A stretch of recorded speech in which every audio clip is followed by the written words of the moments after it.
So what I wanted to do is just have a quick look at the history of mind control very quickly on a full moon, Lion's Gate, woohoo, with a period. Great. We're going to cook tonight. Right. Okay. So let's just have a quick look here. So now the Tavistock Institute formed in 1947 and is an independent, not-for-profit organisation which seeks to combine research in the social sciences with professional practices. Problems of institutional building and organisational design and change are being tackled from their perspective in all sectors: government, industry, commerce, health and welfare, education, nationally and internationally. Their clients range from multinational companies to small community groups. Growth area has been the use of a developmental approach to the evaluation of new and experimental programs, particularly in health, education and community development. This has also produced training events along the regular program of group relations conferences. The Institute owns and edits the monthly journal Human Relations, which is now in its 48th year approximately, and recently launched in conjunction with Sage Publications, a new journal of evaluation. Now, the American foundation of this is the CIA, and the American Foundation was created by the Tavistock Institute of Human Relations in 1921, which is a bit different. So we have this sort of post-World War I era coming forth, and they're beginning to be established at that time.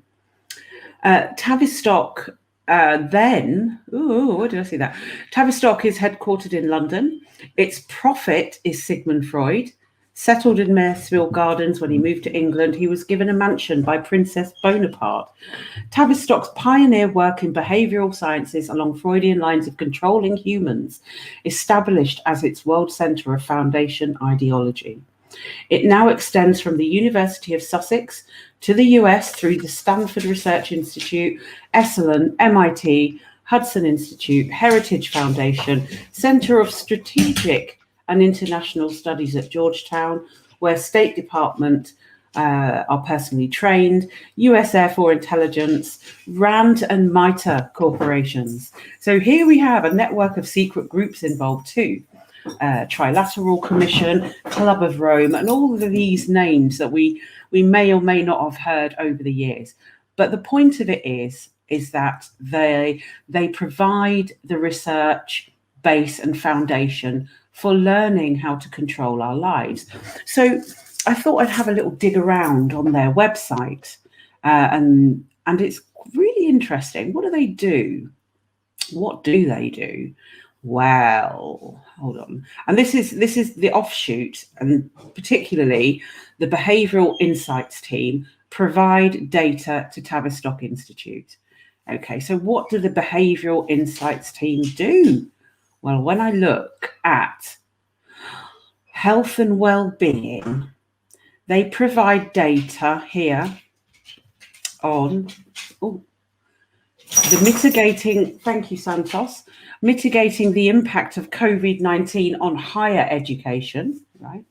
The disproportionate impact of COVID-19 on ethnic minorities in the UK, insights on social distancing, Britain's emotional journey through COVID and the impact on well-being. Okay, so, you know, it's quite interesting, the types of languages that they use here. I'm fascinated by it. So with the mention of local government and services, they provide data to local government to act in a specific way. And I'm being hassled by the dog at this moment.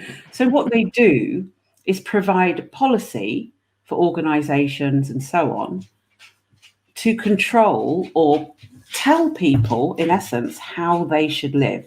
Now, I wonder what the impact of these policies are on individuals So these policies, in effect, control the way that we receive healthcare, the way that we are diagnosed in terms of healthcare and well-being, but also providing an apparent mental behavioral insight that can be applied to human behavior.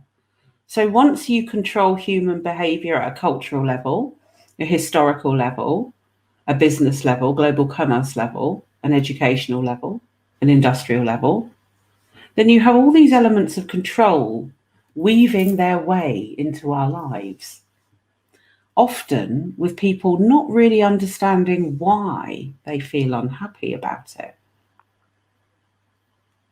I find it very interesting because with the element and the dawn of this system narrative virus that has affected every single person on the planet, then that's created a certain level of fear, which is the key emotional proponent of trauma-based mind control, is to mold a population so that they control the outcomes and behaviors of that population. What do you reckon?